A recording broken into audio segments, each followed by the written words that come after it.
அமெரிக்காவுக்கு அதிர்ச்சி, ஈரானுக்கு அடைக்கலம், இந்திய பெருங்கடலில் இந்தியாவின் மாசாட்டம். மத்திய கிழக்கில் போர் மேகங்கள் சூழ்ந்து பதற்றம் அதன் உச்சத்தை எட்டியிருக்கும் தற்போதைய இக்கட்டான சூழலில் உலக நாடுகளின் கவனம் முழுவதும் இந்தியாவின் துணிச்சலான மற்றும் மனிதாபிமான முடிவுகளின் பக்கம் திரும்பியுள்ளது.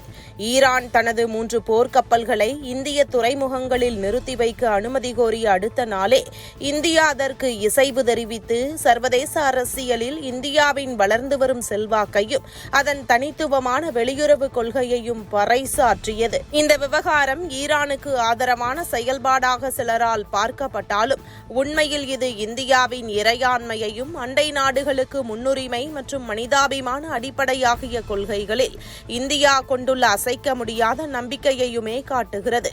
மாநிலங்களவையில் இதுகுறித்து விரிவான விளக்கமளித்த வெளியுறவுத்துறை அமைச்சர் எஸ். ஜெய்சங்கர், பிப்ரவரி 28ஆம் தேதி ஈரான் விடுத்த கோரிக்கையை ஏற்று மார்ச் 1ஆம் தேதியே இந்தியா அனுமதி வழங்கியதை உறுதிப்படுத்தினார். இதனைத் தொடர்ந்து ஐரிஸ் லாமன் என்ற ஈரானிய கப்பல் கேரளாவின் கொச்சி துறைமுகத்தை வந்தடைந்ததும் அதில் இருந்த ஊழியர்களுக்கு இந்திய கடற்படை தளங்களில் தங்குமிடம் வழங்கப்பட்டதும் இந்தியாவின் விருந்தோம்பல் பண்பிற்கும் நெருக்கடி காலத்தில் கைகொடுக்கும் முதிர்ச்சியான தலைமைக்கும் சான்றாகும். ஈரானின் மற்றொரு கப்பலான ஐரிஸ் புஷர் தொழில்நுட்ப கோளாறு காரணமாக இலங்கையின் திரிகோணமலை துறைமுகத்தில் அனுமதிக்கப்பட்ட நிலையில் இந்திய பெருங்கடல் பிராந்தியத்தில் ஒரு பொறுப்புள்ள சக்தியாக இந்தியா செயல்படுவது உலக அரங்கில் பாராட்டை பெற்றுள்ளது.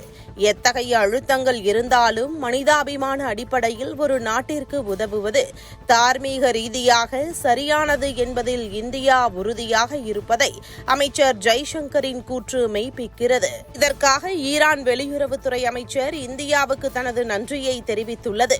இரு நாடுகளுக்கும் இடையிலான நீண்டகால நட்புறவை மேலும் பலப்படுத்தியுள்ளது. வல்லரசு நாடுகளின் போட்டிகளுக்கு மத்தியில் நடுநிலையோடு நின்று மனிதாபிமானத்தை போற்றும் இந்தியாவின் இந்த நடவடிக்கை உலக அமைதிக்கும் பிராந்திய நிலைத்தன்மைக்கும் இந்தியா எவ்வளவு முக்கியம் என்பதை மீண்டும் ஒருமுறை உலகிற்கு உரக்கச் சொல்லியிருக்கிறது.